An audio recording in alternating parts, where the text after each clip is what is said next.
I'm kind of a huge fan of IBM typewriters. I've got like 5 wheel writers, one of each consumer electric including rare size variations, and I've got electrics including a proportional spacing executive.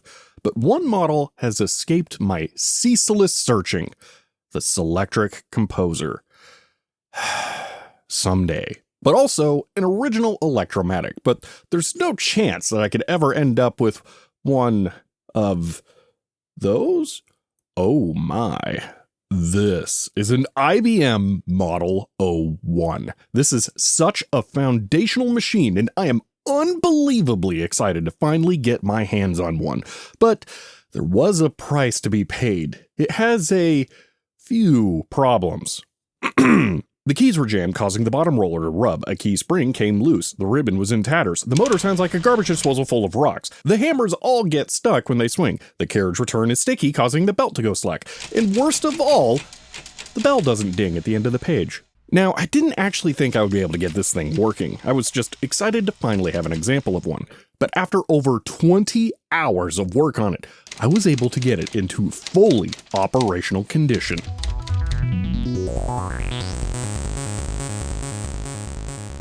Let me first explain why this particular machine is so special. This is not quite an IBM typewriter. To make a long story short, it's an Electromatic typewriter company machine. Even after IBM bought the company, it was still known by its original name. Modern business has created needs for special typewriters. The Electromatic. In 1933, IBM bought that company to expand their product offerings, but it wasn't until 1946 that they started branding machines with the IBM logo. This particular example is one of the first machines to be branded as IBM and still has the Electromatic branding on it as well. It additionally has International printed across the paper guide though. This was a pseudonym that IBM was going by before fully embracing IBM. You can see it on things like this test scoring machine, and they probably got that name from the International Time Recording Company, which was one of their pre-IBM acquisitions. So this machine actually has 3 different brand names printed on it. Now, another fun fact about this is that it is the Model 01. It was succeeded by the models A, B, C, and D, and this is the same model line that would bring us the Model F and the Model M keyboards. This typewriter is the starting point of it all. It's such an amazing confluence of historical elements for IBM. It's a true cornerstone that I find fascinating, and I've always wanted one. But now that it's here, I've got my work cut out for me to make it usable. When I got this machine, it had a few obvious issues. On the bottom, there is what looks like a second platen and toothed parts that press into it, with several of them looking stuck. The belt was also slack when I would move the carriage back and forth manually, and one spring was pretty obviously loose. This was all new to me though, so I was trying to figure out how this thing works. It was instantly pretty obvious that the motor on the rear was connected to a rubber coupling shaft that went into some kind of gearbox that then connected to the roller on the bottom. Not everything else was as obvious though. Like, I tried lubricating the shaft for the carriage belt, but that turned out to be completely useless later. Getting a loose spring fixed was obvious, at least, though not easy because I didn't want to remove the basket, and worse, I discovered that another spring beside it was just missing. But that was at least one thing fixed. Next, I flipped it over and took a look at the stuck roller. It's a very common thing to get mechanical and electric typewriters with keys jammed that lock up the mechanism. This looked a lot like that, and I didn't want to power it until I could rotate things by hand. At this point, I didn't know a lot about how the, I now know, power roller works, but I would become very familiar with it in a bit. For now, I was able to figure out that I could rotate the cams by hand by just holding the respective key with the power switch in the on position. By just fiddling with it some, I was able to get them all unstuck and could roll the motor shaft by hand now. This let me get to a point where I could feel comfortable putting power to it to see how it might be doing. That might just be the worst sounding electric motor I've ever heard. It was spinning, it just sounds bad, and particularly so when I put it flat directly on the table. I was concerned about the motor, but it was more something to do with the orientation. Even on the exact same isolation from the table, the noise is made worse when flat. I think that sounds worse than when it's on its side, right?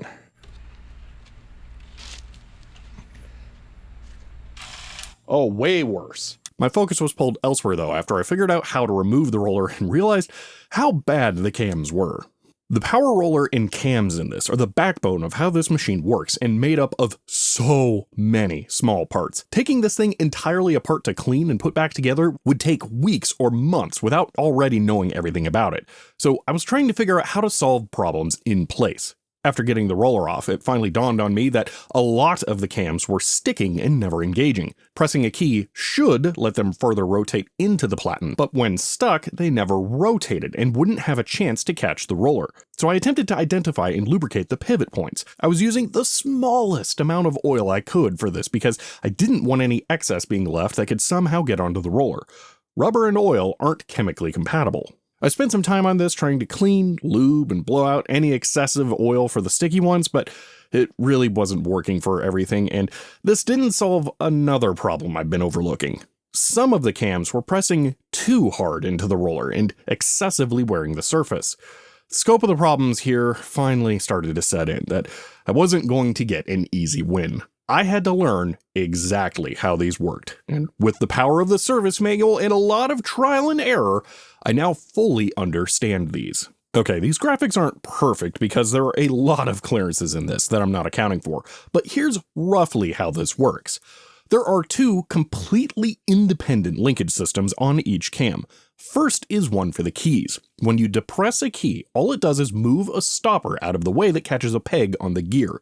A spring arm then pushes on the gear until it interfaces with the roller and starts a spin cycle. While the key is still held, a different stopper catches the same or complementary cam peg. This prevents accidental second strikes if you slowly release the key.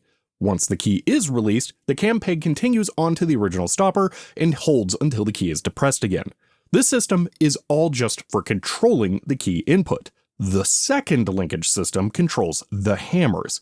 The cams are oblong and they interfere with the roller and push against it. The small motion is translated through levers under the roller to pull the hammers up to strike the paper and perform other actions like advancing the carriage.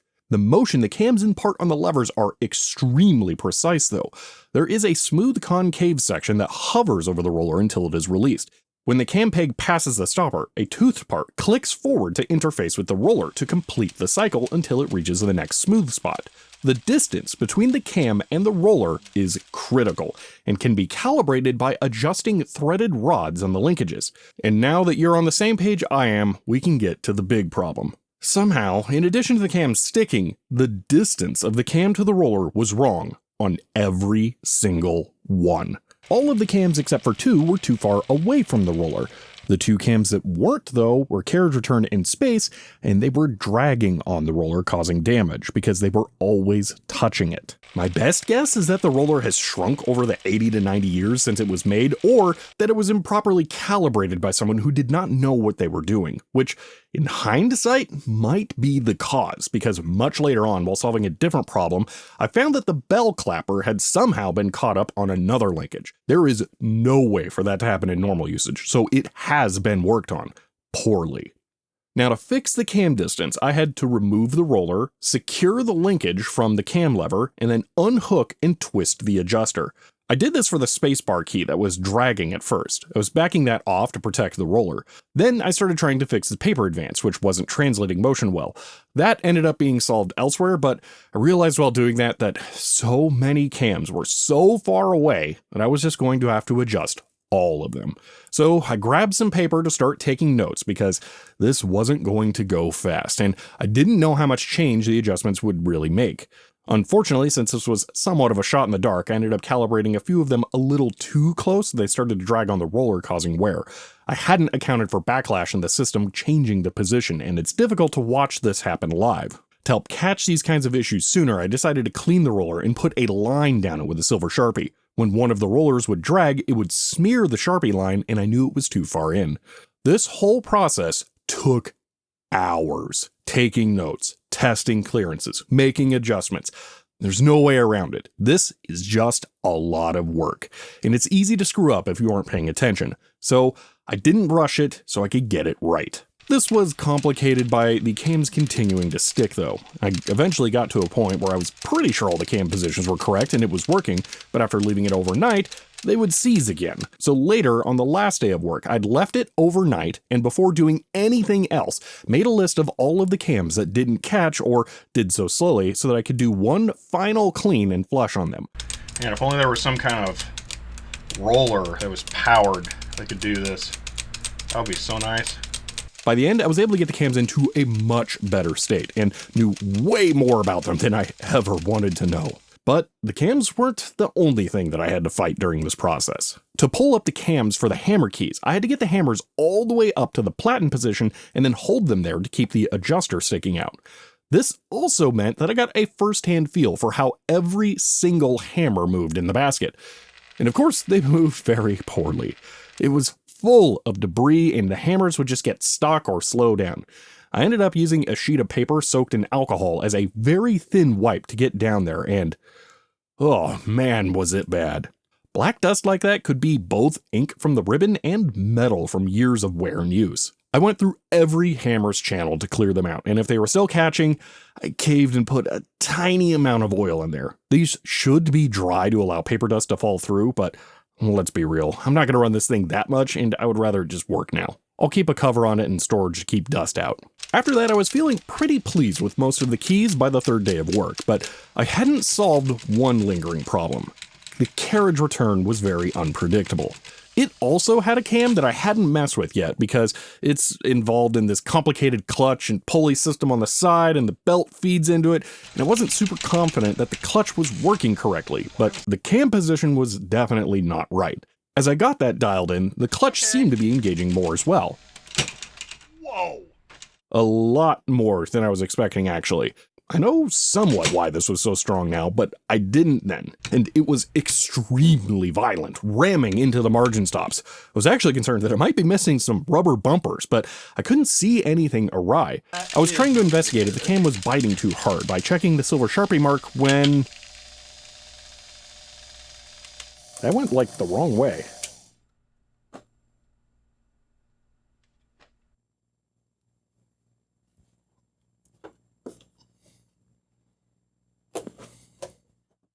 That belt was rather important. It pulled the carriage back when the clutch engages. It probably hasn't had to deal with any real force in decades and decayed. It felt and looked kind of bad before this too, like it had been soaked in oil and not really cleaned, so I wasn't surprised that it failed. That fabric belt is in pretty bad shape. Hopefully this doesn't put too much force on it. Just frustrated to have yet another thing to fix. And, of course, this was going to lead to finding even more issues.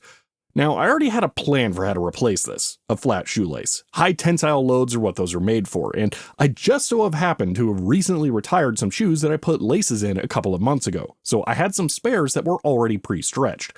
But that was just one part of it. The more complicated aspect is something that I haven't mentioned yet. Inside of the clutch pulley is a clock spring that keeps constant tension on the belt when the clutch isn't engaged. With the belt having snapped off, it was now unwound inside. At this point, I'd spent so much time reading the manual between repairs that I even knew what the full tensioning process was already. One interesting thing I'd determined was that my example actually has a second generation gearbox.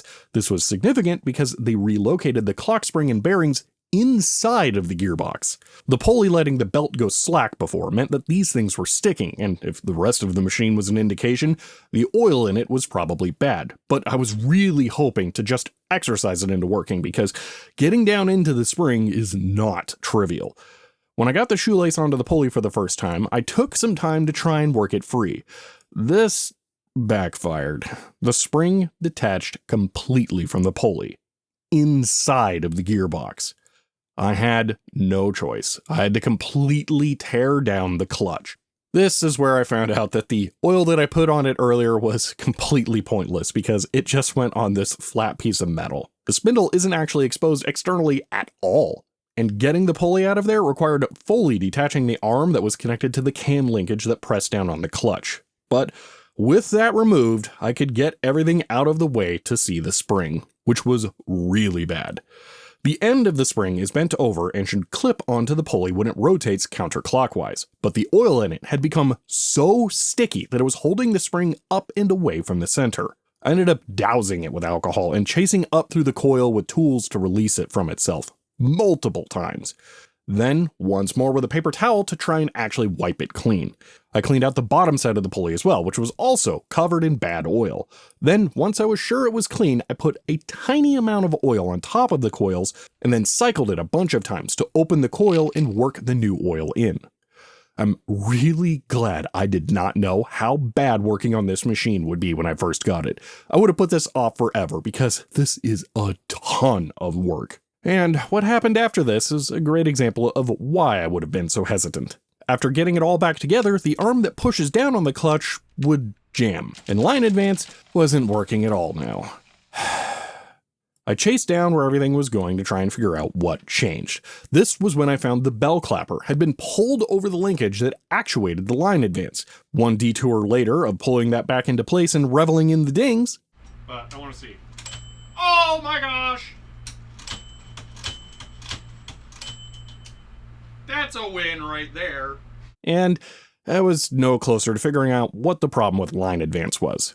Thankfully, this time, I was saved by this thing being so filthy. The linkages connecting to the clutch seemed to be in the wrong spot. This hook should be getting pulled but was too far away, and it was clearly pulling from there before because that spot was clear of dust. That same line of thinking led me to notice that the tip of this bar was clean, and it turns out that this bar should be under the one that it's sitting on, and fell free inside when I loosened the clutch arm to remove the pulley. After reassembling it with that in mind, the line advanced was now working again, which meant I could finally try using the shoelace as a replacement for the snapped belt. Conveniently, the way the original belt mounted, coupled with the weird pulley spring design, let me wedge the aglet in such a way that it held it in completely as long as there was tension. Then I threaded the shoelace through the belt path and tied it onto the other end to test. This was just to make sure that the belt replacement would actually work, and it totally did. The shoelace was a completely acceptable replacement. My next step was to eliminate the excess material. The original belt had a small metal loop on the end of it that went onto a hook.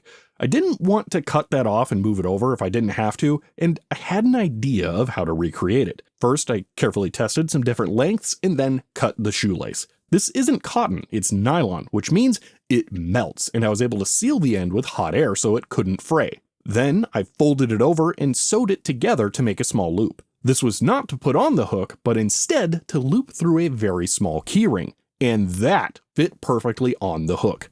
And with that, I was able to completely recreate the original belt. Perfect. The machine was now starting to act like it would actually work. The platen advances, the keys can strike, nothing sticks that I wasn't expecting, which meant that it was time to tackle the final problem. The ribbon was absolutely trashed. On top of being well used, it was literally full of holes. I had a plan though. I had some new 2-inch universal typewriter ribbons that were the same width, and I was going to re-spool these with new ribbon. Turns out you can actually buy these ribbons online, but I hadn't bothered to look that up, and this was cheaper anyway. So I took the spools out and flopped all of the ribbon off. Then I took the new ribbon and cut one end off. The Electromatic does not do automatic direction changes, and I didn't want the rivet on the new ribbon for that getting moved over. I took the other spool and mounted it in a vise with a makeshift spindle. And now for the fun part. I used this bolt kit to put an axle on the IBM spool and then a drill to re-spool it. This was mildly terrifying, actually. The spools have exposed teeth that are used to advance the ribbon, which makes them basically a serrated blade saw at high speeds like this.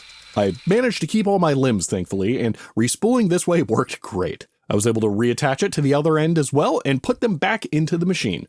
And of course, I realized while threading it back in that the original ribbon was put in wrong, so I corrected that while I was at it. And then came the magical moment. There was no reason not to put any paper in it and finally get to see this thing come to life. Here we go.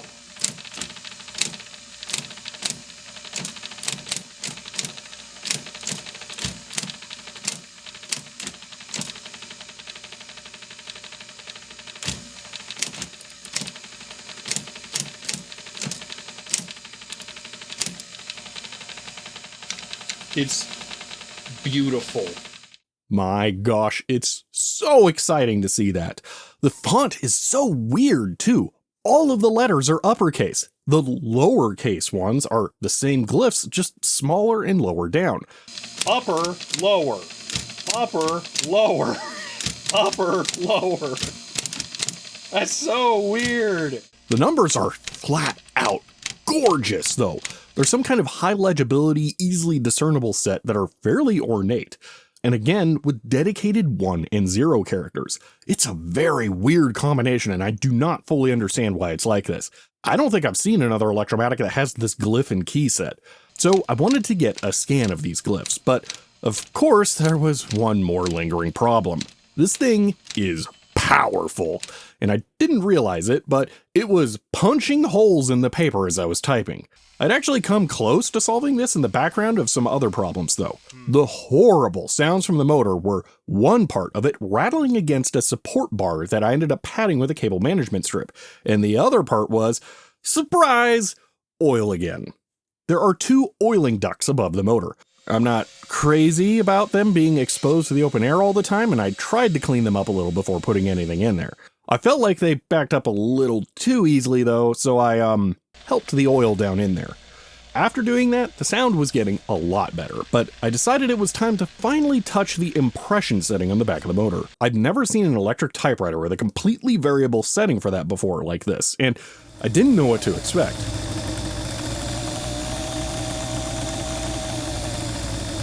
It is literally a motor throttle. I bet you've never heard anyone rev up their typewriter before.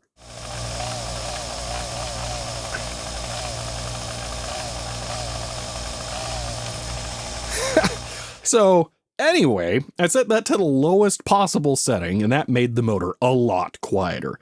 And it should have made the striking weaker, but it was still punching holes in the paper, particularly S, which is, the one hammer missing a spring. Turns out that's actually to slow it down, and I'm out of magic tricks for this. I just need a new spring that I don't have.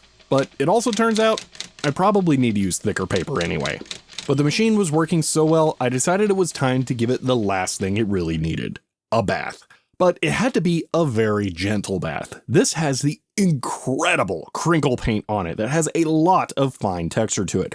I absolutely love everything with this paint. I even have a stapler with it, but it is fragile. It's almost like a wax that can be worn off if you're not careful. So I don't go too hard on anything with this finish. And in this case, I went with a wet brush to hopefully suspend the dust in water and then remove it with a vacuum brush. It actually worked incredibly well, and I made a huge improvement to the visuals of this thing. It's never going to be completely clean. That would need a full teardown and solvent bath to remove all of the sticky oil from places that I can't get to. But it doesn't look dirty anymore. It just looks like it has been used, which I'm very okay with. The only part that gave me trouble cleaning was actually the top cover. You can see the dust floating in the water, but there was just so much of it that I couldn't get it all out at my office where I don't have a sink to just run water over it. Even still though, it came out so well. And that was the last thing I needed to do before I'm ready to call it done. And now it works nearly flawlessly. I did not think that the restoration on this would be so in-depth, but I like these older machines, and this ended up being just the right amount of complexity to be an interesting challenge without being a massive nightmare. I did get pretty lucky on some aspects for sure though, and I think this is now the centerpiece to my IBM typewriter collection, and I'm absolutely thrilled to have it. Well, I hope you enjoyed that look at restoring this wonderful typewriter. If you did, you may want to subscribe because I will almost certainly have more typewriter videos in the future. If you want to help support the channel, you can find me on Patreon, but for now, that's it, and I will see you next time.